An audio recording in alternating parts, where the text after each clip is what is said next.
Welcome to Reread. I am now going through the rest of the Droids comic books, issues 5 through 8, even though 6, 7, and 8 are basically a regurgitation of A New Hope through the eyes of the droids, but I thought I'd just cover them all together. But first off, issue number 5. Kirk Windjammer buys R2-D2 and C-3PO is sold to someone else. C-3PO is the advisor to a king, I guess, in a court, or a translator, and he finds out there's a plot to assassinate the king. And he reveals the plot. First off, he saves the king from an assassination attempt from some robot, and then exposes the traitor as his head advisor. Well, the king throws in jail the head advisor and makes 3PO the head advisor now. And it's good because when R2-D2 and C-3PO, R2-D2 and Kirk Windjammer come to him about, hey, there's some space pirates coming to take you down. They can't get to the king to tell him this, but they see 3PO, and 3PO's like, oh, I'll tell the king. So he does. And they are able to fend off the invasion of the space pirates. After that, 3PO says that being a high inquisitor or high advisor is just so stressful, he and R2-D2 have to split. But Kirk Windjammer seems to be the man for the job. So Kirk becomes the new head advisor, and C-3PO and R2 go off on their next adventure, which, you know, I guess doesn't happen because their comic book goes into A New Hope after that. And that's what the next 6, 7, and 8 issues are. Now, I thought at first, I just didn't remember these last few issues. I thought they were just a review of episode 4. You know, with a few little scenes here and there of R2-D2 and C-3PO explaining the story. I thought it was very generic and very boring. I was wrong. There's a lot, and there is a lot of rehash from A New Hope, but there's a lot of extra additional scenes if you care about that kind of stuff. First one is R2-D2 and C-3PO. When they get separated on Tatooine, they didn't get separated for long. They both fell into little sinkholes, fell underneath the crust of Tatooine and found some look like womp rats or something, and they have an adventure with them until they pop back up onto the surface and then decide to go their separate ways again, to which they're easily captured and brought back together by the Jawas. So it looks like they weren't always, you know, didn't separate as we thought they did in the movie. Another adventure is they run away from stormtroopers on Tatooine. We see them hiding in a closet in the movie, and the minute I read the first issue of Droids, I went, they're going to make that scene a lot bigger too. I know they are. And of course they did, because it's stormtroopers.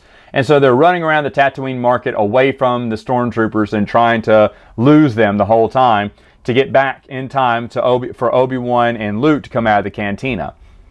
It makes for a fun story. They put in extra stories where they could. You know, when the droids are away, what story can we tell that's going on with them?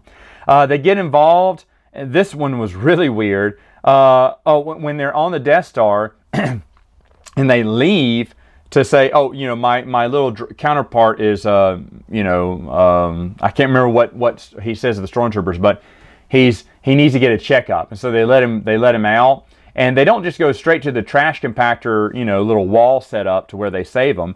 They have a whole adventure where they're trying to get back down to the Millennium Falcon in time to help out Luke and Han and Leia and all them. But they even find their way accidentally up to Moff Tarkin, who says, those aren't my droids, arrest them or whatnot. And so they're on the run from stormtroopers the whole time. It's fun, it's conceivable, and the comic book even says that one of the stormtroopers goes, I hope they don't think we're bad shots. It was a joke back in the 80s. They said, I hope they don't think we're that bad of a shot. I mean, like, we let them go on purpose. We're trying to make it look good, but, you know, the more we look like idiots, you know, we can't hit them, you know, but we're supposed to scare them and have them run off. And I hope that, you know, it doesn't make us look too bad, which was it was very insightful back in the early 80s that they made a joke like that, or mid 80s when these came out. Either way, the only little extra that they put in here that I have a problem with is when Obi-Wan and Darth Vader were fighting, they said the droids went around them to get to the Falcon. We never saw that, and true, I mean, it cuts away from the fight a lot, but R2-D2 and C-3PO were mixed up in the fight, like, woo, look out, lightsaber, look out, whoa, hold on, Darth Vader, you know, and I was like, man, Darth Vader just would have force pushed him and smashed him up against the wall if droids got in his way. That was the only little extra bit that I had a problem with. After that, when Han Solo gets back to Yavin 4 and they're all meeting, about what to do about the oncoming Death Star, C-3PO and Obi-Wan, R2-D2 have a great little side adventure where a hover droid, a homing droid that was attached to Han Solo's ship. Remember, they had a homing beacon? He goes, not on this ship, sister. They ain't tracing this ship. Well, R2-D2 and C-3PO find it, and of course it's a droid. Looks like a little trash can droid, except it's a dome shaped. And like, oh, it's a homing beacon droid. Oh no, it's been attached with missiles. It has missiles attached to it, and a detonator, because it's also sent to detonate and kill the shields too. It's also, to infiltrate the base. And so R2-D2 and C-3PO are racing to try to destroy it before it destroys the Rebel base shields.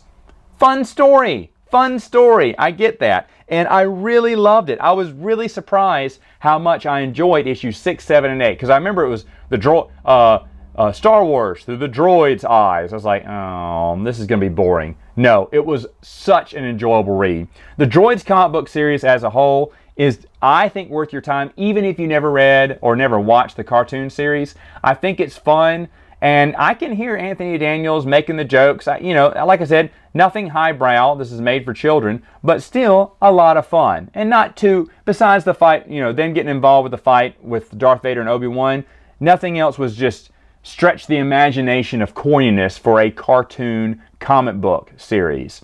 But that's all I got to say about that one. Now I'm going to finish off Ewoks next time.